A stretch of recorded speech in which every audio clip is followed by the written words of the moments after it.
ধান মারাতে যাইয়া বোম্বা মেশিন দিয়ে ধান মারাতে যাইয়া ডাইরেক্ট হাতটারে কাটায় কাটার মতো আছে এটি ফাইন না ভিতরে হয়ে গেছে সিরিয়া নিচে গাছটা। ধান কি বাড়ির মধ্যে নিতে আসলো? বাড়ির পাশে একটা মানে জমি আছে, জমি পাশে ছোটো জায়গার মধ্যে বেঁচে আছিল। পরে কে দেখছে বিষয়টা? এনে লোক আছে, লোকে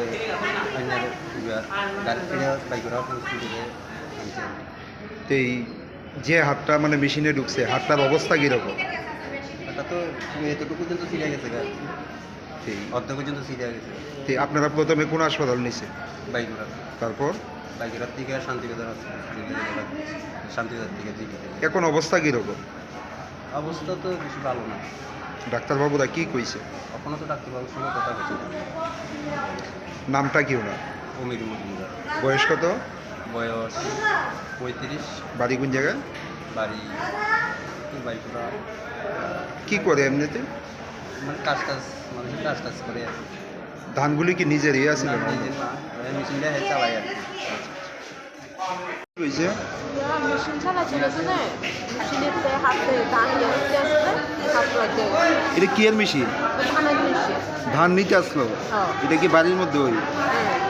এরপরে আপনারা মানে কিভাবে দেখছেন বা কে আসছিল? আসছিল এখানে সবাই আসছিল, এনতে যে বাড়ির ধান লর তারা সবাই আসছিল, আমিও বাড়িতে ছিলাম, আমি হতে আইনি ঘরে সবাই সিলেছি ঘরের গেছি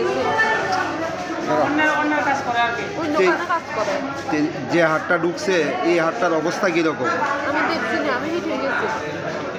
আপনারা প্রথমে কোন হাসপাতাল নিছে? কোন হাসপাতাল নিছিলেন? শান্তিবাজার থেকে। এখন অবস্থা কিরকম? এখন তো এমনি ব্যথা বেদনা। নামটা কি ওনার? অমির মজুমদার। বয়স কত? 35। বাড়ি? বাড়ি বাইকুড়া বিলোনিয়া রোড ধরে, বাইকুড়া বক্রিসেরা ধরে, ঠিকানা আর এটা কি ধান নিতে গিয়ে সেটা হয়েছে? ধান চালা গিয়েছে।